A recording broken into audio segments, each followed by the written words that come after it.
अस्सलाम वालेकुम। Live with Adil Shahzeb के साथ मैं हूं आपका मेज़बान। इंतखाबी माहौल बनना शुरू हो चुका है और जनवरी के आखिरी हफ्ते में इलेक्शन का इनेकाद होता नजर भी आ रहा है। सियासी सफ़बंदियों का सिलसिला भी शुरू हो चुका है। कल के हलीफ आज के हरीफ बनकर सामने आ रहे हैं। साबिक़ वज़ीर आज़म नवाज शरीफ की वापसी के बाद सियासी माहौल गर्म हो चुका है। पीपल्स पार्टी की जानिब से नून लीग पर शदीद तनकीद हो रही है। पीपल्स पार्टी ने गुज़श्ता 16 माह की PDM हुकूमत के तकरीबन जो भी अहम फैसले थे उसको खुद से बरी उस ज़िम्मा करार दिया और इसके साथ पीपल्स पार्टी और PTI खुलकर लेवल प्लेइंग फील्ड ना मिलने का शिकवा कर रहे थे। साथ ही JUI की जानिब से भी इसी तरह के तहफ़्फ़ुज़ात का इज़हार अब किया जा रहा है। मौजूदा हालात पर नज़र डालें तो बज़ाहिर ऐसा लग रहा है कि नून लीग अगली हुकूमत बनाने जा रही है और शायद यही वजह है कि पीपल्स पार्टी और JUI जो हैं वो अब खुलकर नून लीग के खिलाफ सामने आना शुरू हो चुके हैं। क्या सराही की जा रही हैं कि ये दोनों जमातें अगली हुकूमत में अपना शेयर बढ़वाने के लिए नून लीग पर शदीद तनकीद कर रही हैं। दूसरी जानिब आज नून लीग के कायद मियां नवाज शरीफ जो हैं उन्होंने उनकी वतन वापसी के बाद उन्होंने पार्टी की पहली बड़ी जो मुशावरती बैठक है उसकी सदारत की। इलेक्शन की तैयारियां जो हैं उसके अलावा जलसे और जुलूस और पार्टी टिकटों के हवाले से हतमी मुशावरत आज मुकम्मल कर ली गई है और पार्टी के आला सतह का जो इजलास है उसके मुशावरती इजलास में आइंदा आम इंतखाबात में पार्टी की हिकमत अमली, पार्टी मंशूर समेत दीगर अहम मामलात पर आज फैसले हुए और नून लीग ने सेनेटर इरफान सदीकी की सरबराही में मंशूर कमेटी का बाकायदा बनाने का ऐलान भी कर दिया है। इस अहम बैठक के बाद नून लीग की जो उनके सेक्रेटरी जनरल है एहसन इकबाल साहब, उन्होंने बड़ी अहम प्रेस कॉन्फ्रेंस की और साथ में उन्होंने ये भी कहा कि पीपल्स पार्टी और JUI समेत जितने भी सियासी रहनुमा हैं नवाज शरीफ साहब जो हैं वो उनसे मुलाकातें भी करेंगे। पाकिस्तान को फौरी इंतखाबात की ज़रूरत है। फौरी तौर पे आइन की रोशनी में इंतखाबात हों। इलेक्शन कमीशन ने जनवरी के आखिरी हफ्ते में उनका ऐलान कर रखा है और हम समझते हैं कि इंशाल्लाह जनवरी के आखिरी हफ्ते में इंतखाबात होंगे, जिस तारीख का भी हतमी ऐलान इलेक्शन कमीशन करेगा और आने वाले दिनों में नवाज शरीफ साहब जो हमारे हलीफ जमातें थीं उनके सरबराहान से मुलाकात करेंगे। अब बात करें पीपल्स पार्टी की तो पीपल्स पार्टी की जानिब से मुसलसल इलेक्शन कमीशन से इंतखाबात की तारीख के ऐलान का मुतालबा किया जा रहा है और गुज़श्ता शब जो हैं कमर जमान कारी साहब पीपल्स पार्टी के सीनियर रहनुमा हैं, उन्होंने भी बार बार ये बात उठाई कि नून लीग से उन्होंने लेवल प्लेइंग फील्ड का मुतालबा भी किया और ये कहा कि ये जो तासुर उभर रहा है कि एक पार्टी को जितवाने के लिए कोशिशें हो रही हैं, कह रहे हैं सबको एक आंख से देखा जाए और ये तासुर खत्म हो ताकि मुल्क के अंदर एक फ्री एंड फेयर इलेक्शन, एक ऐसा इलेक्शन जो फेयर हो भी और जिसको लोग भी फेयर परसीव करें। पहले लोग ये समझे कि हाँ भाई रियासत न्यूट्रल है, लिहाजा अब रियासती इदारे जो हैं वो किसी की तरफ नहीं है। वही इलेक्शन बुनियाद बनेगा जिससे पाकिस्तान में स्टेबिलिटी का अमल शुरू हो। ना सिर्फ पीपल्स पार्टी बल्कि JUIF के सीनियर रहनुमा कामरान मुर्तजा साहब ने भी लेवल प्लेइंग फील्ड का शिकवा किया और उनका ये कहना था कि हमें दीवार से लगाया जा रहा है।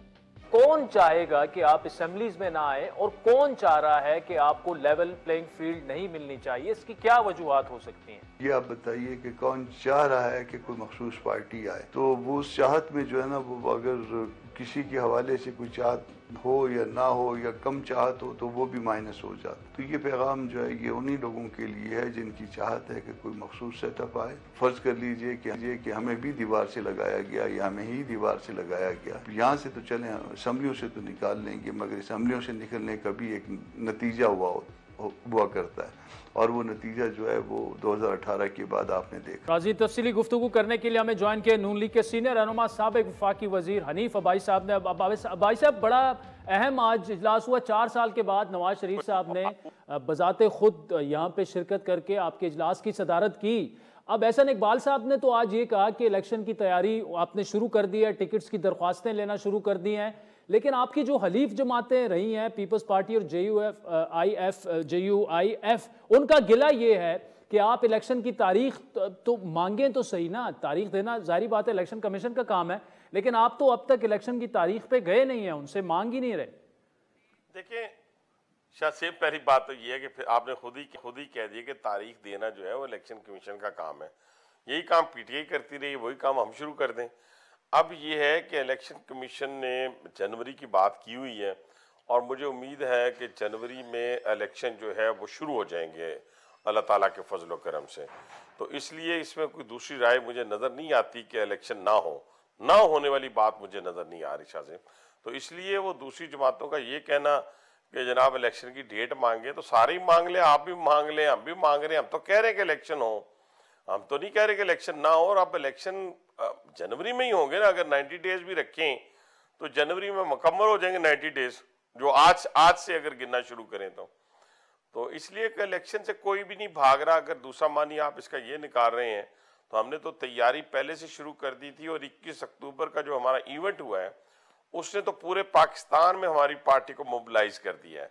और जो मियां नवाज शरीफ की आमद हुई है उससे तो लोगों में एक नई जिसे कहते तहरीक पैदा हो गई है, कि नया जोश, जज्बा, वलवला और इस वक्त अपने लोगों में, कारकुनान में पैदा हो चुका है। जहाँ तक ऑर्गेनाइजेशन का ताल्लुक है, वो पहले ही पंजाब के अंदर, फ्रंटियर के अंदर, बलूचिस्तान, सिंध के अंदर हम यूनियन काउंसिल की सतह के ऊपर अपनी ऑर्गेनाइजेशन को मुकम्मल कर चुके हैं। और ख़ास तौर पे पंजाब के अंदर राना सनाउल्लाह की क़यादत में पार्टी बहुत मजबूत हाथों में भी है और मजबूत बुनियादों पर है। अच्छा ये बताइए, टिकट्स का फैसला कब तक कर रहे हैं आप लोग? मेरा ख्याल है पार्लिमानी बोर्ड आज तश्कील दे दिया होगा, मेरे इंफॉर्मेशन नहीं है, लेकिन शायद नहीं दिया होगा तो 1-2 दिन में दे देंगे। और मैं वैसे अगर आप खुल के बात करूं ना, मोस्टली तकरीबन कैंडिडेट्स जो हैं लीडरशिप को पहले से पता होता है कि एमपीए का इलेक्शन किसने लड़ना है, एमएनए का इलेक्शन किसने लड़ना है। बहुत कम हलकों के अंदर कोई थोड़ी बहुत आपस में चपकलिश होती है, जिसको लीडरशिप की इन्वॉल्वमेंट के बाद उसको ख़त्म कर दिया जाता है या वो दूर करवा देती है। तो मोस्टली हमारी क्योंकि एक्सरसाइज हो चुकी हुई है पहले से, क्योंकि मियां नवाज शरीफ साहब वहाँ पर भी पार्टी की ही क़यादत करते रहे हैं। आप देखें जूम मीटिंग्स के अंदर मियां नवाज शरीफ साहब की क़यादत में लंदन से वो अपने जो इरशादात से उससे हमसे नवाजते थे, पार्टी को गाइडलाइन देते थे। और यहाँ पर पार्टी सदर जो थे शहबाज शरीफ साहब, मरियम नवाज साहबा, हमजा साहब, या जिससे पंजाब के सदर राना सनाउल्लाह साहब हैं, एहसन इकबाल साहब हैं, ये सारे एक नज़म के नीचे मौजूद थे। और अब तक मेरा ख्याल है कि जो मेरे इल्म तक इंफॉर्मेशन है, हम तकरीबन ऑल ओवर पाकिस्तान जो है 80-90 ये तो आपकी तैयारियों की बात होगी, लेकिन पीपल्स पार्टी बार बार जो कह रही है कि एक जमात को जिताने का तासुर बनाया गया है। आपकी दूसरी हलीफ जमात JUI भी यही कह रही है कि उन्हें दीवार से लगाया जा रहा है और एक जमात को जितवाने के लिए ये सब कुछ करवाया जा रहा है। इस पर क्या कहिएगा? ये तो आप हमें दाद देना, ये हमें दाद दें कि हमने इंप्रेशन पैदा कर दी है कि हम जीतने जा रहे हैं। यही तो स्ट्रेटेजी होती है इलेक्शन लड़ने की। अब अगर बाकी जो हमारी जमातें हैं वो नहीं कर सकी तो मुझे तो वो कर ले, अभी भी टाइम है उनके पास। वो भी रोज शोर मचाएंगे हम जीत रहे हैं, हम जीत रहे हैं, हम जीत रहे हैं। हम तो जीतने के लिए इसलिए कह रहे हैं कि मियां नवाज शरीफ की 4 साल बाद इस मुल्क के अंदर आमद हुई है, और उसके बाद जो हमारा इवेंट हुआ है और जो पूरे पाकिस्तान के अंदर मियां नवाज शरीफ को खुशामदीद कहा गया है, उस बुनियाद के ऊपर कि जब भी मियां नवाज शरीफ साहब के आने की खबर होती है, जैसे 2008 में मियां नवाज शरीफ साहब पाकिस्तान नहीं पहुंचे थे। पीपल्स पार्टी और JUI का गिला ये है कि ये तासुर कोई और बनवा रहा है और रियासत जो है वो सरपरस्ती कर रही है मुस्लिम लीग नून की और नवाज शरीफ साहब की। शाहजेब हमें इन चक्करों से निकलना चाहिए। किसी और की तरफ इशारा करना, किसी और को कहना कि वो फलां, जब भी कोई शख्स खुद कमज़ोर होता है या कमज़ोर विकेट पे खेल रहा होता है तो वो हमेशा जो है ना, या विकेट को कसूरवार करार देता है तो या एम्पायर की वजह से या वेदर को दे देता है। भाईजान छोड़ें इन चीज़ों को। जिन्होंने इलेक्शन लड़ने हैं, पाकिस्तान पीपल्स पार्टी कोई नई पार्टी है, जमीयत उलमा इस्लाम कोई नई पार्टी है। ये सब पार्टियाँ माशाल्लाह अपने अपने तई एक वजूद रखती हैं, अपनी एक तारीख रखती हैं, और उस तारीख की बुनियाद के ऊपर वो इलेक्शन लड़ेंगी इंशाल्लाह। मैदान के अंदर लड़ेंगे, हम कारकर्दगी की बुनियाद पे इलेक्शन लड़ेंगे। हम बताएंगे कि 2013 में जब हम आए तो इस मुल्क में धमाके थे, इसमें लाकानूनियत थी, बेरोजगारी थी, महंगाई थी, मुल्क अंधेरों में डूबा हुआ था, मुल्क में इन्वेस्टमेंट नहीं आ रही थी। हमने मियां नवाज शरीफ की क़यादत में ये 2017 में 14,000 मेगावाट बिजली पैदा कर दी, हमने मोटरवेज के जाल बिछा दिए, हम CPEC लेकर आ गए, हमने बेरोजगारी का खात्मा कर दिया, हमारी तरक्की की शरह 6 से भी ऊपर चली गई, 6% से भी ऊपर चली गई। हम यहाँ पर $62 बिलियन चाइना से लेके आ रहे थे। यानी हम तो बहुत कुछ कह सकते हैं और कहने के लिए है भी, क्योंकि जब भी बंदा किसी जगह जाता है तो ख्वाह पॉलिटिशियन हो या कोई जॉब के लिए बंदा जाता है तो वो जाके अपनी कारकर्दगी बयान करता है, अपनी सीवी के सामने रखता है कि मेरा इतना तजर्बा है, मैंने ये काम किए हैं। तो इस बुनियाद के ऊपर ये नहीं कि हम तो कारकर्दगी की बात करते हैं और लोग हम पे इल्जामात लगाकर वोट हासिल करने की कोशिश करते हैं, ये फर्क है बहुत। हनीफ भाई साहब, कारकर्दगी आपकी अपनी जगह, लेकिन जिस तरह आपको 2018 के इलेक्शन से आउट करवाया गया, इलेक्शन की रात भी जो कुछ हुआ, हम जैसे बहुत से लोग उसके गवाह हैं और आपके साथ हम खड़े भी हुए। अब तो मतलब आप उस वक्त जीत भी सकते थे, लेकिन आपको आउट करवाया गया। आज भी अगर इसी तरह के एपिसोड्स होते हैं तो ये जाहिर बात है ये गलत होगा। इलेक्शन तो साफ और शफाफ होने चाहिए। देखिए शाहजेब, पहले तो आपका बहुत शुक्रिया। आप जैसे बहुत सारे साथियों का मैं बार बार शुक्रिया अदा कर चुका हूँ और जितना मैं शुक्रिया अदा करूँ वो कम है। सबसे पहले तो अल्लाह ताला का मैं बड़ा शुक्रगुजार हूँ कि उसने मुझे सुरखरू किया है और 12 साल पहले भी आपका यही स्टांस था सब साथियों का। आज आप भी अपना सर फख्र से बुलंद करके चल सकते हैं कि हमने जिस चीज़ पे स्टैंड लिया था, अदालतों ने उसमें मोहर सबत कर दी है। वो तो उसमें तो कोई दूसरी राय नहीं है कि जो कुछ लिखा गया कि political motivated, political engineering, political vendetta, false case, ये अदालतों ने इस केस के अंदर, जजमेंट के अंदर लिखा है। शाहजेब साहब, मैं मानता हूँ मेरी 2 अगस्त डेट को पीछे लाकर 21 जुलाई को 4 दिन पहले मुझे उम्र कैद की सजा सुनाई गई, लेकिन उस उम्र कैद की सजा सुनने के बाद मेरा अमल देखे ना क्या था, मेरा किरदार देखे ना। क्या मैंने डिस्ट्रिक्ट कोर्ट्स को आग लगवा दी? क्या मैंने इर्द गिर्द की जो दफा इंस्टॉलेशन थी उस पर लोगों को चढ़ दौड़ने के लिए कहा? मेरी वीडियोस निकालें। मैंने लोगों को बर्दाश्त, तहम्मुल का सबक दिया, इसलिए दिया कि मुझे उम्मीद थी कि जिस निज़ाम ने मुझे सजा दी है इसी निज़ाम से मैंने रिलीफ लेना है, कोई दूसरे निज़ाम से जाके मैंने रिलीफ नहीं लेना। तो आप में जो बात, आपकी बात है, मैं बिल्कुल तैयार हूँ, आपके साथ हूँ। आप जो बात कह रहे हैं, मैं किसी को बाहर रखकर अकेला नहीं जीतना चाहता। मेरा अपोनेंट तो मुझे बाहर रखकर इलेक्शन जीता ना, मुझे तो, मेरे साथ तो नहीं इलेक्शन लड़ा उसने, ना मुझे उसने इलेक्शन लड़ने दिया। लेकिन मैं नहीं चाहूंगा कि मेरा हरीफ जो है वो जेल में हो और मैं इलेक्शन लड़ रहा हूं। लेकिन कुछ और फर्क भी है। क्या फर्क है? देखिए, जो 9 मई को हुआ शाहजेब, वो पाकिस्तान की 75 साल तारीख पे नहीं हुआ। अगर उसकी माफी आप मास्टरमाइंड को देते हैं, अगर उसकी माफी ऑर्गेनाइजेशन को देते हैं, तो फिर जो आपने पकड़े हुए हैं या जो पकड़ने जा रहे हैं फिर ये काम ना करें। शेख रशीद साहब की आप बात कर रहे हैं, अब तो वो ये कह रहे हैं कि वो चिल्ला काट कर आए हैं और वापस आकर वो एक नए शेख रशीद बन चुके हैं। वो 2 हलकों से इलेक्शन लड़ेंगे। आप उसी शहर से हैं, ये चिल्ला उन्होंने कहाँ काटा, कहाँ गए थे वो? ये वही बता सकते हैं शेख साहब। और दूसरी बात ये है कि ये नया शेख रशीद, तो खुदा का नाम लो, 76 साल की उम्र होगी तो नया शेख रशीद कहाँ से आ गया? हर वक्त जो बात, अगर मैंने तो आपके प्रोग्राम के वसात से भी कहता हूँ कि ग्रेट डिबेट रख लेना। मैं ये नहीं कहता कि हम एक दूसरे को गालियां दें, एक दूसरे को बुरा भला कहें। आप उनको बुला लें, मुझे भी बुला लें, मैं क्या बात करूं, एक शख्स सामने मौजूद ही नहीं है, लेकिन चले उसकी तारीख बयान कर देते हैं। ये वही असली नकली और असली नस्ली, असली नस्ली और नकली, ये 3 चीजें आप कह सकते हैं। जो असली होता है, जो नस्ली होता है शाहजेब साहब, उसको बताने की जरूरत नहीं होती, उसको कहने की जरूरत नहीं होती, उसका अमल बताता है कि ये खानदानी बच्चा है, ये खानदानी बाबा है। मेरा कहने से मुराद ये, वो हर वक्त कहता है कि मैंने हर इलेक्शन में कहता है मैंने झूठ बोलना बंद कर दिया। जब मेरी माँ फोत हुई, वालदा फोत हुई, तो मैंने झूठ बोलना बंद कर दिया। फिर एक इलेक्शन में आता कहता बस ये मेरा आखिरी इलेक्शन है, मैं इसके साथ चट्टान की तरह खड़ा हूं। किसके साथ? मुशर्रफ के साथ ना, मियां नवाज शरीफ के सीने के ऊपर मैं अपना खून दूंगा। ये अल्फाज आज तक रिकॉर्ड है। मैं सैयद मुशर्रफ के ऊपर अपनी जान दूंगा, चट्टान की तरह खड़ा हूं। मैं जमाली साहब के साथ चट्टान की तरह खड़ा हूं, मैं शौकत अजीज के साथ चट्टान की तरह खड़ा हूं, मैं इमरान खान के साथ चट्टान की तरह खड़ा हूं। बाबा जी, वो चट्टाने कहाँ गई? ये कौन सी चट्टान है? ये बचपन में हम खेला करते थे, वो चट्टाने बनाया करते थे रेत की, ये तो रेत की चट्टान लगती है मुझे, जो मर्जी, या मोम की लगती है, जिधर मर्जी मोड़ लें।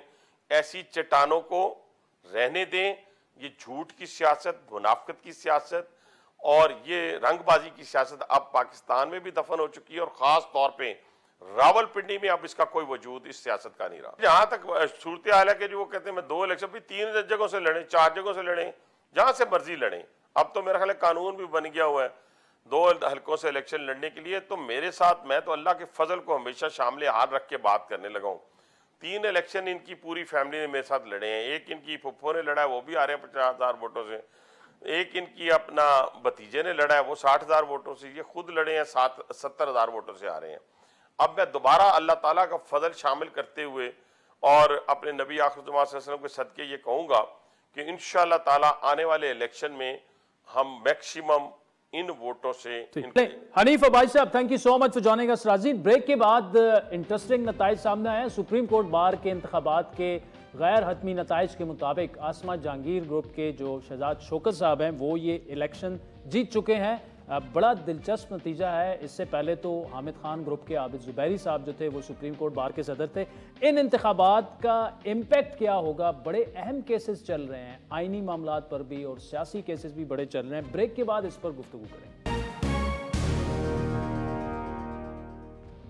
वेलकम बैक अजीज। सुप्रीम कोर्ट बार के इंतखाबात के गैर हतमी नताइज के मुताबिक इंडिपेंडेंट ग्रुप के Shahzad Shaukat supreme court bar के सदर मुंतखब हो चुके हैं और बार के सालाना इंतखाबात में शहजाद शौकत ने प्रोफेशनल ग्रुप के मियां अब्दुल कुदूस को शिकस्त दी। शहजाद शौकत की जीत पर वकला की जानिब से इस वक्त तो जश्न भी मनाया जा रहा है। इस मौके पर वकला की जानिब से एहसन बूम और आजम नज़ीर तारड़ जो है, जो कि जिनका पैनल जीता है, उनके हक में नारेबाजी भी की गई है। लेकिन कुछ अहम सवालात हैं जो आज हम उठाएंगे। सुप्रीम कोर्ट बार इंतखाबात की तारीख में हमेशा से आसमा जहांगीर ग्रुप और हामिद खान ग्रुप में कड़ा मुकाबला हमने देखा कि होता आया है।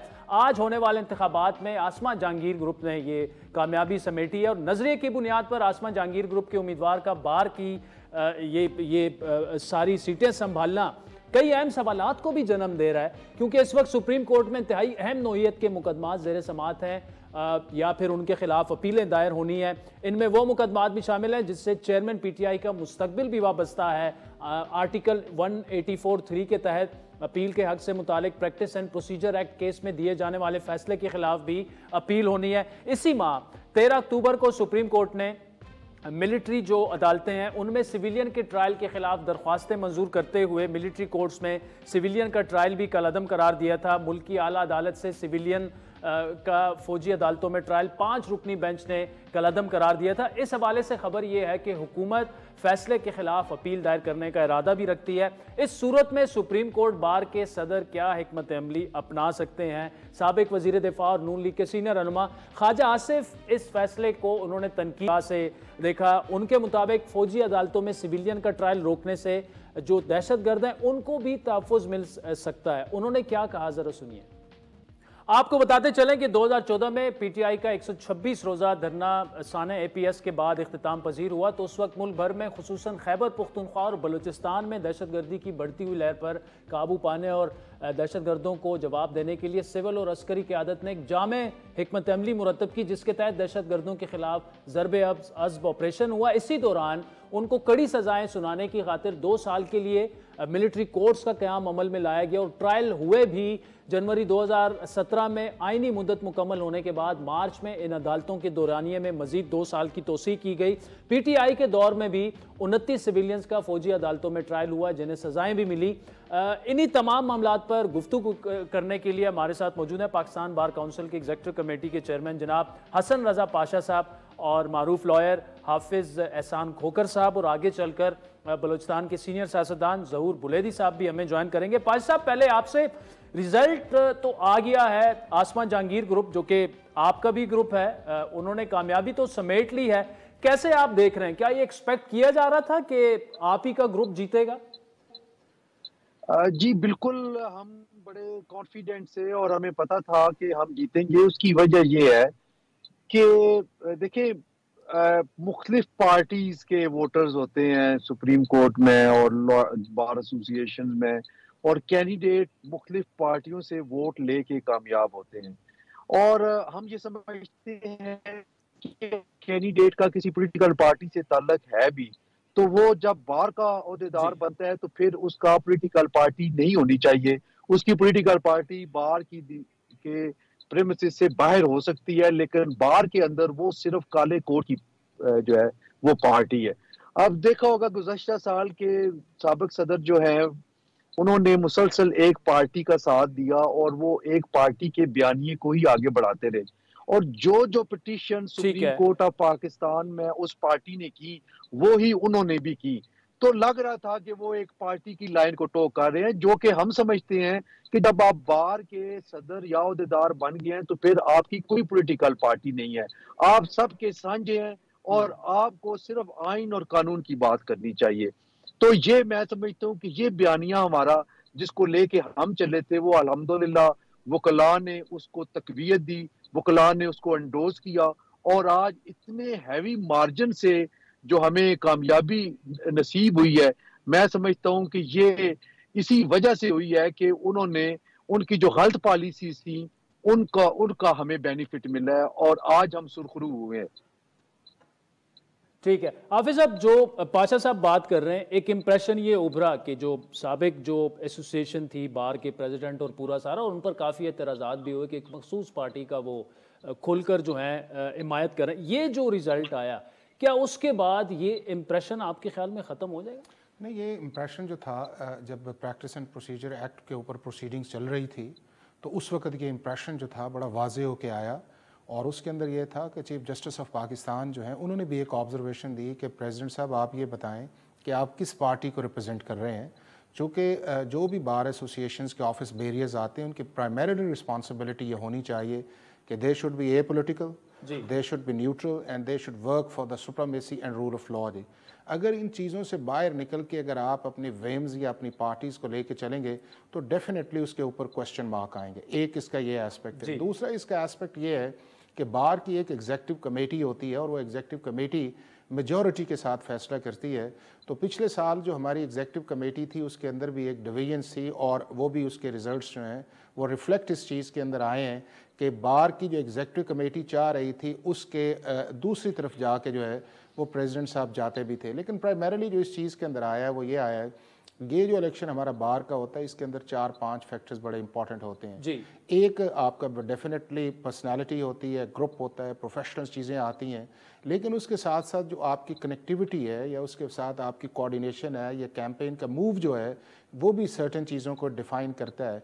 और मेरा ये ख्याल है कि जो कैंडिडेट जीते हैं वो उनके वो सारे पैरामीटर्स थे कि जिसकी वजह से वो अमूमन जनरली हमारा जो सुप्रीम कोर्ट बार का इलेक्शन है वो नेक टू नेक चलता है और उसके अंदर बड़ा क्लोज जाके मार्जिन आता है।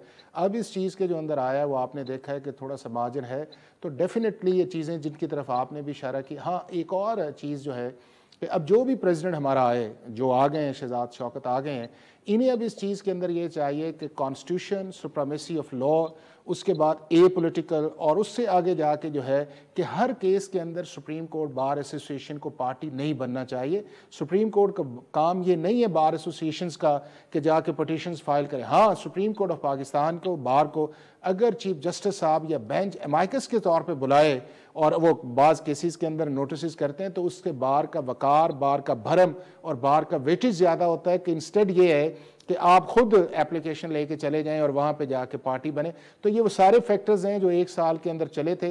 बट ये है कि जो दूसरी साइड जीते हैं उन्हें बहुत मुबारक हो इस चीज़ को, स्पेशली प्रेसिडेंट को, एग्जीक्यूटिव कमेटी को, और वो सुप्रीम कोर्ट के अंदर जो इंपॉर्टेंट चीज़ें चल रही हैं उसके अंदर जो लॉ या कॉन्स्टिट्यूशन के मुताबिक चीज़ें हैं उसके मुताबिक, और उस पर हम बात करते भी हैं। पाच साहब, जो आबिद जुबैरी साहब पर और उनकी काबीना पर जो भी एतराज़ात उठे थे, और हम तो बार बार उनसे ये सवाल भी करते रहे, उनका जवाब सिर्फ ये होता था कि हम आइन की पासदारी के लिए हर वो काम करेंगे जो कि सुप्रीम कोर्ट बार को करना चाहिए। तो उनका तो नुक्ता नज़र हमेशा यही रहा है कि वो आइन के साथ खड़े हैं, ना कि एक पर्टिकुलर पॉलिटिकल पार्टी के साथ। नहीं, बात सिर्फ इतनी है कि कह देना और बात है और प्रैक्टिकली करना कुछ और होता है। बड़ी खूबसूरत बात लगती है कि अगर कोई ये कहेगी कि हम आइन की पासदारी और कानून की हुक्मरानी की बात कर रहे हैं, प्रैक्टिकली क्या होता है? प्रैक्टिकली आप एक पार्टी का, पॉलिटिकल पार्टी का एजेंडा लेके जब आगे चलेंगे तो फिर बात वो नहीं बनती, फिर आपके जाती जो मफादात हैं और जाती इंटरेस्ट जो हैं वो डोमिनेट कर जाते हैं आपके आइन और कानून की जो बातें करते हैं। तो मैं समझता हूँ कि यही चीज वकला को बुरी लगी और पूरा साल बार कौंसिल में हम यही बात करते रहे कि किसी को मुंतखब होने के बाद किसी एक पार्टी की तर्जमानी नहीं करनी चाहिए, और आप सारे वकला के नुमाइंदा हैं और आपका जो रोल है वो ऑल टुगेदर डिफरेंट है, कोई पॉलिटिकल पार्टी का रोल नहीं है। आपने जाके असेंबली में अपोजिशन या ट्रेजरी बेंचेस पे नहीं बैठना, आपने कानून की बात करनी है, आइन की बात करनी है और अदालतों में जाना है, तो वहां पे डिफरेंट है दोनों का डोमेन। तो मैं समझता हूँ कि जब दोनों को आप मिक्स अप करेंगे तो फिर मामलात गड़बड़ होते हैं और फिर ऐसे नतीजे सामने आते हैं। ठीक। अच्छा पाशा साहब, मैंने क्विक सी ब्रेक लेनी है और फिर आपसे गुफ्तगू जारी रखते हैं। वेलकम बैक नाज़रीन। सुप्रीम कोर्ट बार के इलेक्शंस की बात हो रही है और जो इम्पैक्ट होगा इलेक्शंस पर। हसन रजा पाशा साहब पाकिस्तान बार काउंसिल की एग्जीक्यूटिव कमेटी के चेयरमैन हैं, राजा आमिर अब्बास साहब मारूफ लॉयर हैं, वो भी हमारे साथ मौजूद हैं, और हाफिज़ एहसान खोखर साहब हमारे साथ मौजूद हैं, और बलूचिस्तान के सीनियर सियासतदान जनाब ज़हूर बुलेदी साहब भी आगे चलकर हमें ज्वाइन करेंगे। पाशा साहब, आपका क्विक सा कमेंट कि ये जो रिजल्ट है what does that mean for कि जो आइनी और कानूनी बड़े सियासी मामलात हैं सुप्रीम कोर्ट में, उस पर इसका क्या इम्पैक्ट होगा? देखिए, मैं समझता हूँ कि सुप्रीम कोर्ट बार एसोसिएशन की बहुत बड़ी जिम्मेदारी होती है आईनी और कानूनी मामलात के हवाले से, जो कि सुप्रीम कोर्ट में जेर समाअत होते हैं। और इससे पहले जो बात हुई वो बिल्कुल दुरुस्त थी कि हर केस में फरीक बनने से बेहतर है कि अगर कोर्ट्स बुलाए आपको और आए तो माइकस या अदरवाइज, तो फिर ठीक है, फिर आपको जाना चाहिए और कोर्ट को असिस्ट करना चाहिए। बाज मामलात वाकई ऐसे भी होते हैं जिनमें सुप्रीम कोर्ट को लीड करना पड़ेगा और वो आगे जाके खुद पिटीशंस फाइल करके अपना इनपुट देना पड़ेगा। तो मैं समझता हूँ कि ये चेक एंड बैलेंस के तौर पे ये रखना पड़ेगा, वॉच करना पड़ेगा और इस पे अपना रोल करना है। और तो ये जिम्मेदारी बिल्कुल बनती है सुप्रीम कोर्ट बार, और इस पे पहलूतई नहीं की जा सकती। ठीक, चलें पाशा साहब, बहुत शुक्रिया।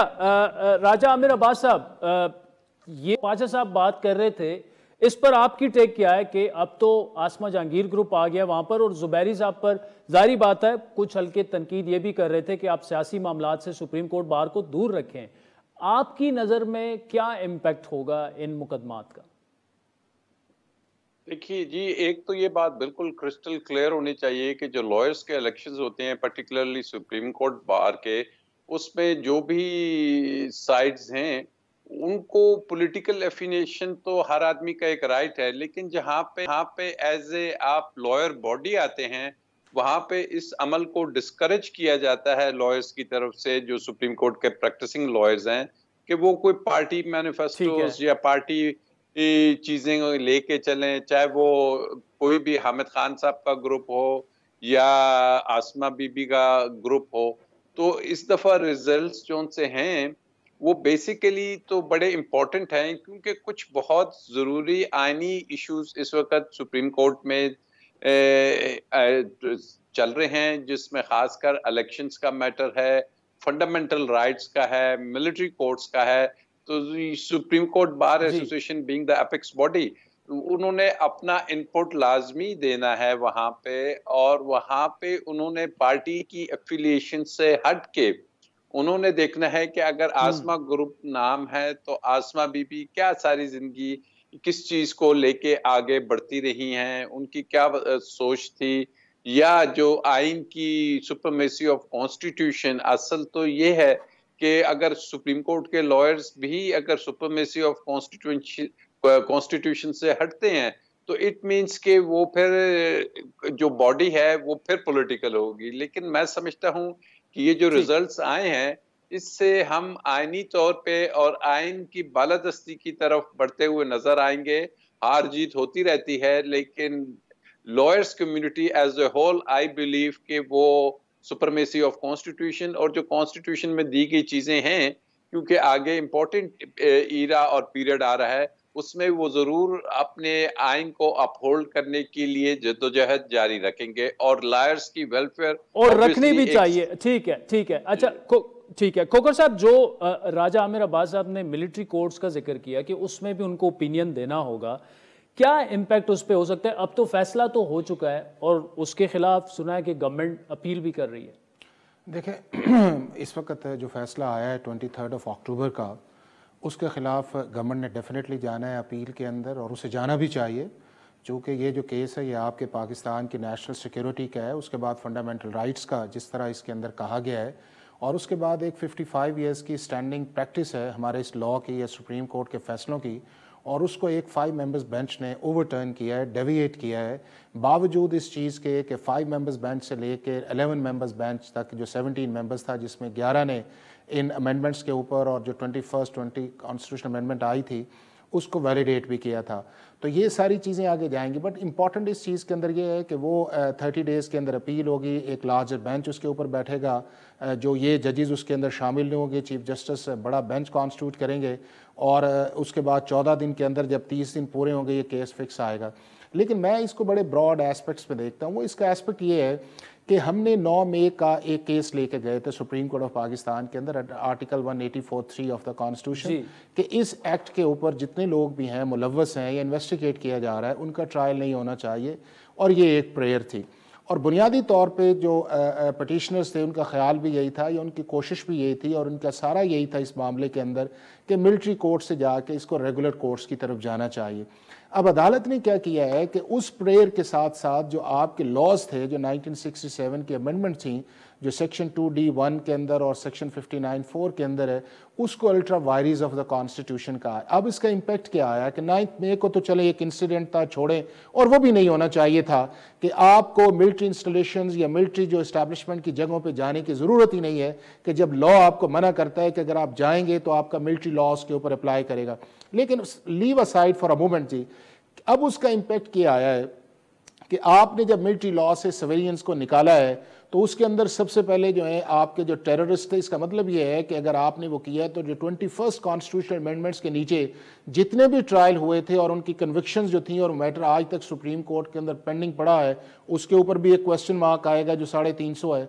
फिर दूसरा उसके अंदर ये है कि ऐसे सिविलियंस जो हैं जो इंटरनेशनल नेट के अंदर आके आपके मुल्क की सिक्योरिटी को थ्रेट करते हैं, फाइनेंस करते हैं, स्पॉन्सर करते हैं जिस तरह, और बाहर से आके बैठते हैं जिस तरह गुलभूषण है, आपने उसको भी एम्बेड से, चूंकि इस वक्त आपने एक ब्लैंकेट अम्ब्रेला जो है वो प्रोवाइड कर दी है कि कोई भी सिविलियन शख्स है जो मर्जी वो नेशनल सिक्योरिटी के इशूज या मिलिट्री लॉज की वायलेशन करे, उसे मिलिट्री कोर्ट्स के अंदर ट्राई नहीं किया जा सकता।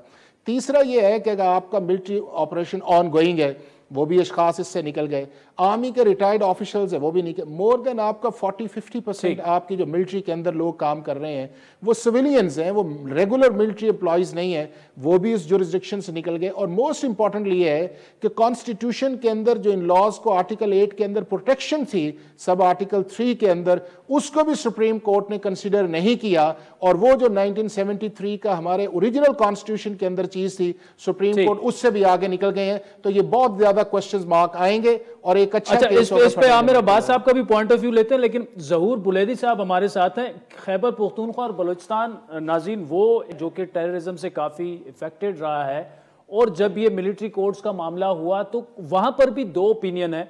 कुछ लोग समझते हैं कि सुप्रीम कोर्ट ने बिल्कुल दुरुस्त फैसला किया है, कुछ समझते हैं कि जो टेररिस्ट हैं वो भी अब पतली गली से निकल सकते हैं। जहूर बुलैदी साहब, आपकी इस मामले पर क्या टेक है, क्योंकि आप तो चूंकि पीपल्स पार्टी से आपका ताल्लुक है, आपकी जुमात के कई सरकर्दा रहनुमाओं ने तो इस फैसले को बिल्कुल दुरुस्त करार दिया है। देखिए जी, हमारी पार्टी के जो लीडरशिप ने जैसे उसने मौकफ दिया है, शायद वो मुल्क के हवाले से और पार्टी का मौकफ होगा, लेकिन मैं बलूचिस्तान के तनाजुर से बात करना चाहूँगा जी कि मिलिट्री कोर्ट्स को जो है एकदम से सेटिस्फाइड करना, इसके जो है अच्छे नतीजे नहीं निकलेंगे, क्योंकि अब बहुत से ऐसे केसेस हैं, ऐसे मामलात हैं जिनको आप जो है मिलिट्री कोर्ट्स में ही चलना मुनासिब होगा। अब आप देखें, हम जो है हमारी सिक्योरिटी थ्रेट बहुत ज़्यादा हैं, खुसूसन जो हमारे बॉर्डर एरियाज हैं या इस तरह के लोग हैं कि जो जिनको आप जो है रेगुलर कोर्ट्स में जो है उनको ट्राई नहीं कर सकते। तो उसको जो ख़त्म करना, मेरा ख्याल ये है कि ये मुल्क की जो हमारी सलामती है उसके लिए एक बहुत बड़ा चैलेंज है, और इसको federal government as soon as possible इसकी अपील मिल जाए, और हमारी जो है कोर्ट को भी देखना चाहिए कि हमारे जो मुल्क में हंगामी सूरत हाल है, यहाँ पर आपको जो है हर तरफ से दुश्मन हमलावर हैं, अंदरूनी जो है इंतशार का भी शिकार हैं, और बैरूनी जो है दुश्मन जो है आपको मुख्तलिफ तरीकों से नुकसान पहुँचाने की कोशिश कर रहे हैं। जब आपके पास जो है इस तरह की लॉज नहीं होंगे जैसे आप उनका मुकाबला करें, और जो कोई मुल्क की सलामती को नुकसान पहुंचाए उसको आप ट्राई करें तो फिर ये जो है उन लोगों को फायदा होगा जो मुल्क दुश्मन अनासर हैं और जो मुल्क को जो है सलामती के लिए जो खतरनाक हैं। ठीक, ज़हूर बुलैदी साहब बहुत शुक्रिया। राजा आमिर अब्बास साहब, आपने हाफिज साहब को भी सुना, ज़हूर बुलैदी साहब को भी सुना, पॉइंट ऑफ व्यू इनका भी सामने आ गया, लेकिन एक पॉइंट ऑफ व्यू ये भी है कि मतलब इंसानी हुकूक और बुनियादी हुकूक के हवाले से सुप्रीम कोर्ट ने जो है बिल्कुल दुरुस्त फैसला। आपकी क्या टेक है इस पर? देखिए जी दुनिया भर में मिलिट्री कोर्ट्स होती हैं, वो अंडर सर्टन सर्कमस्टांसेस वो काम करती हैं। इससे पहले भी 21 जो अमेंडमेंट आई थी उसमें आपको याद होगा कि ऑल दो पीपल्स पार्टी वो थी, रजा रबानी साहब ने रोते हुए ऐसे आंसुओं के साथ भी उसको दस्तखत किए थे, क्योंकि एपीएस का उससे पहले इतना बड़ा इंसिडेंट हो गया था। तो आपने दहशतगर्दी को, इन तंजीमों को रोकने के लिए ऑब्वियसली अगर इस टूल को इस्तेमाल करना है इफेक्टिवली, तो इसको अगर आप बिल्कुल 2-1 डे को आप खत्म कर देंगे, और तो मैं जाती तौर पे समझता हूं कि इसको फिर बड़ा मुश्किल होगा कि ऐसी एक्स्ट्रा ऑर्डिनरी सिचुएशंस में जहां मुल्क की सिक्योरिटी सोवरेनिटी में कोई मसले आ रहे हैं, वहां पे कोई अटैक हो रहे हैं, वहां हमलावर हो रहे हैं लोग, तो फिर एकदम से इसको खत्म करना, तो जैसे जस्टिस जाया ने उससे डिसएग्री किया है, तो आई ऑल्सो एग्री कि जी जो जस्टिस जाया की बात है कि इसमें अगर लार्जर बेंच पहने और वंस फॉर ऑल इसको डिसाइड करे ये जो तमाम क्वेश्चन मार्क्स और इश्यूज हैं, तो फिर एक ऐसा फैसला सामने आ जाए कि जिसमें क्रिस्टल क्लियर चीजें होनी चाहिए कि जी कौन से केसेस हैं जो जा सकते हैं मिलिट्री कोर्ट्स में, कौन सी प्रोस्क्राइब्ड ऑर्गेनाइजेशंस हैं, कौन सी वो तंजीमें हैं, कौन से वो मुल्क दुश्मन अनासर हैं जिनके केसेस अंडर स्पेशल सर्कमस्टांसेस उधर चलने चाहिए। और बेहतर इसमें ये होगा कि अगर इस कानून को थोड़ा सा हम आहंगी दे दें कॉन्स्टिट्यूशन के साथ भी। आर्टिकल 8 सब क्लॉज 3 में बिल्कुल है कि जी फंडामेंटल राइट्स कंसिडर नहीं होंगे, लेकिन वहां पे है कि जी वो जो उनके डिसिप्लिन और इन चीजों को मेंटेन करने के लिए उनके जो मेंबर्स हैं आर्म फोर्सेस के या पुलिस के, उनके लिए कानून साजी होगी। तो अब पार्लियामेंट्स आ रही हैं और पार्लियामेंट को इस पे बैठ के एक दोबारा से अपना उनका, क्योंकि काम ये है, ये असल में ड्यूटी पार्लियामेंट की है कि वो इसको देखें और एक ऐसी कानून साजी करें कि जो कि बड़ी इफेक्टिव भी हो और कॉन्स्टिट्यूशन से डेविएट भी ना करती हो। ठीक है, राजा आमिर अब्बास साहब, हाफिज खोखर साहब, ज़हूर बुलैदी साहब, thank you so much for joining us. नाज़रीन, वक्त तो चाहता है एक ब्रेक का, जिसके बाद अब बिजली के बिल तो बार बार बढ़ते गए, अब गैस की कीमतें जो हैं तकरीबन 150% बढ़ गई हैं और अवाम की चीखें जो हैं वो मज़ीद अब निकली हैं, लोग ज़्यादा खुश नहीं हैं। मामला क्या है, ब्रेक के बाद उस पर तफसीली गुफ्तगू। वेलकम बैक नाज़रीन। वफाकी हुकूमत ने घरेलू सार्फिन के लिए गैस की कीमतों में 172% तक इजाफा कर दिया है और गैस के ज़खायर में सालाना कमी के पेश नज़र इक़्तिसादी राब्ता कमेटी ने 2.5 साल बाद कीमतों में इजाफे की मंजूरी दी है, जिसका इतलाक 1 नवंबर से होगा। हुकूमत का मौक़िफ़ है कि गैस की कीमतों में इजाफा ना करने से गर्दशी कर्जा जो है 2.1 ट्रिलियन तक ऑलरेडी पहुँच चुका है, जो मज़ीद 400 अरब बढ़ सकता था। और कीमतों में इजाफे का बराह रास्त असर ज़ाहिरी बात है आम आदमी पर पड़ेगा। महंगाई के इस दौर में गैस की कीमतों में 170% इजाफे को अब अवाम ने मुस्तरद ही करना है, लेकिन निगरान हुकूमत के मुताबिक IMF के प्रोग्राम में शामिल होने की वजह से उन्हें तमाम सब्सिडीज़ वापस लेनी पड़ी, गैस की कीमतें बढ़ानी पड़ी। निगरान वफाकी वजीर जो हैं तवानाई के, मोहम्मद अली के बकौल गैस की कीमतों में इतना इजाफा जो है वो मुश्किल फ़ैसला था, लेकिन ये आवाम के मफाद में किया गया है।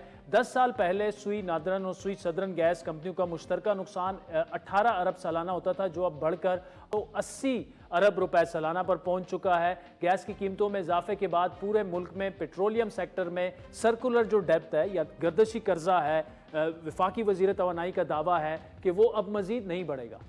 पिछले 10 सालों से पाकिस्तान में हर साल गैस जो हम अपने ज़खायर निकालते हैं वो कम होते जा रहे हैं। आज हम 1000 अरब से कम निकाल रहे हैं। 1000 अरब रुपए का डिफरेंस है $3.5 बिलियन का। इस प्राइस इंक्रीज के बाद हमारे पूरे पेट्रोलियम सेक्टर में सर्कुलर डेट नहीं बढ़ेगा। तो ये फैसला जो है वो सर्कुलर डेट को ना बढ़ाने के लिए बहुत इंपॉर्टेंट फैसला है। आज की तारीख में पाकिस्तान में पूरे एनर्जी सेक्टर में सर्कुलर डेट बढ़ना रुक गया है। नाज़रीन, तमाम मामलात पर बात करने के लिए हमारे पास साथ मौजूद है मारूफ इकोनॉमिस्ट जनाब खाकान नजीब साहब। खाकान नजीब साहब, एक तो ये फैसला ज़ाहिरी बात है इन्फ्लेशन में भी इससे इजाफा होगा, आवाम का इस पर इम्पेक्ट आएगा, लेकिन क्या ये फैसला एवॉइड किया जा सकता था, डिले किया जा सकता था, या कोई चॉइस ही नहीं थी? आदिल, जहां आज खड़े हैं इट्स प्रॉब्ली नॉट पॉसिबल कि इसको अवॉइड भी किया जा सके या डिले भी किया जा सके। अवॉइड इसलिए नहीं किया जा सकता कि आईएमएफ के साथ इम्प्लिसिटली भी एक्सप्लिसिटली भी जो डॉक्यूमेंट साइन हुआ उसमें ये लिखा हुआ है कि हम गैस की कीमतों को ओगरा के मुताबिक रद्दोबदल करेंगे। 1 जुलाई को ओगरा ने पाकिस्तान में ये अनाउंस किया कि गैस की कीमतें जो हैं वो उसमें एक रद्दोबदल किया जा रहा है। हमने उसको फॉलो थ्रू नहीं किया। आप पीछे चले जाइए, जनवरी में आई थिंक लास्ट हुआ था, वो 2.5 साल के बाद तकरीबन हमने जाके गैस की कीमतें एडजस्ट की। आपने सही कहा, 2100 अरब रुपए का इस वक्त एक सर्कुलर डेट है। 5-8 साल पहले हम सोचा भी नहीं करते थे कि कोई सर्कुलर डेट है आगे गैस सेक्टर में। आगे देखिए, पाकिस्तान आज से 5 साल पीछे चले जाइए, 4200 MMCFD गैस बना रहा था इंडिजिनस पाकिस्तान से, आज 3300 है। 5 से 7% हर साल कम होती रही। एक्सप्लोरेशन नहीं की, प्रोडक्शन में पैसे नहीं लगाए, कैपेक्स नहीं किया कंपनीज का। सो ये आपको शो करता है कि आपने सेक्टर्स चलाए कैसे हैं, और स्पेशली वो सेक्टर्स जो सरकार में रह के चल रहे हैं। सुई कंपनीज का हाल देखिए, आप लॉसेस देखिए। सो यूएफजी जो ओगरा आपको देता है, जो प्राइस में बिल्ट इन है, उससे आप ऊपर करते हैं, सर्कुलर डेट ऐड होता है। आप आरएलएनजी इंपोर्ट करते हैं, सस्ती डोमेस्टिक को देते हैं, सर्कुलर डेट ऐड होता है। सो ना आपने सेक्टोरल पॉलिसीज उस तरह चलाई हैं, ना ही आपने सुई कंपनीज को कमर्शियली चलाया। ये तो एक रिफॉर्म है कि जो प्राइसिंग रिफॉर्म किया गया है। आई थिंक अच्छा है कि कर दिया है, वरना आईएमएफ के साथ डिफिकल्टी होती, वरना 300-450 अरब रुपया बिल्ट इन और हो जाता 2100 अरब में। आपको कुछ पैसे मिलना शुरू होंगे जिससे लिक्विडिटी बढ़ेगी सेक्टर की। प्रोटेक्टेड सेक्टर्स को 400 रुपए बढ़ी है गैस, यानी कि जो कम से कम गैस इस्तेमाल करते हैं उनका एक फिक्स्ड रेट बढ़ा है। आई एम नॉट श्योर कि वो भी क्यों बढ़ा है, they could have maintained it there. बाकी अच्छा है, कैप्टिव का रेट बढ़ा है। कैप्टिव क्या है आदिल? कैप्टिव वो है कि आप 30-35% जो इंडस्ट्री को खुद डीजल और गैस जेन्स हैं जो लगे हुए हैं, वो इंडस्ट्री को बिजली दे रहे हैं, अपनी इंडस्ट्री को। आप देखिए, हमारे पास 60 से 70% के एफिशिएंसी के प्लांट्स हैं, हम उनको नहीं दे रहे। सो उसको तब्दील किया है। तंदूरी ये जो रोटी है और नान है, इनको तब्दील नहीं किया। कमर्शियल को कुछ स्ट्रीमलाइन किया है, साउथ नॉर्थ को कुछ बराबर किया। सो आई थिंक इनएविटेबल भी था, बट अब आगे बढ़े ना, अब इस सेक्टर को डीरेगुलेट करें, इस सेक्टर में कंपेटिटिव चीजें ऐड करें, एलएनजी टर्मिनल प्राइवेट सेक्टर को लगाने दें, सुई कंपनीज को ब्रेकअप करें, छोटी कंपनीज बना के मुल्क में कंपटीशन पैदा करें। पाकिस्तान में गैस और बिजली की कीमत एक करें, ताकि सर्दियों में जो बिजली है उसका इस्तेमाल करें, हीटिंग में भी, वाटर हीटिंग में भी, ये जो हमारे चूल्हे हैं इनमें भी। स्पेशली वो तबका जिसको गैस मिल रही है वो सिर्फ 30% है इस वक्त। सो उसमें से जो अमीर हैं, जो तकरीबन जिसको हम कहते हैं 43% ऐसे हैं जिनको बिजली पे चले जाना चाहिए, ताकि जो बिजली की खपत है वो दिसंबर जान में उस तरह ना गिरे जिस तरह गिर जाती है। ये है असल रिफॉर्म और ठीक है। अच्छा सर, मुझे ठीक है खाकान साहब, एक और अहम सवाल कि अब आईएमएफ का वफ्द भी आ रहा है 2 नवंबर, बड़ा इंपॉर्टेंट एक वो है। केयरटेकर गवर्नमेंट तो कह रही है कि सारे डिजिट्स और इशारियां हमारे पूरे हैं। आप टेक्निकल चीज़ों को बड़ा अच्छा समझते हैं, क्लोजली इस मामले को देख रहे हैं। क्या कोई नई शराइत सामने आ सकती हैं कि जी आप अपना थोड़ा सा करेंसी को थोड़ा सा डिवैल्यू करें, या ये आ सकती हैं कि यूटिलिटी के बिल कुछ और बढ़ाएं रेवेन्यू को लेकर? क्या मामला किस तरफ जा सकता है आईएमएफ के साथ?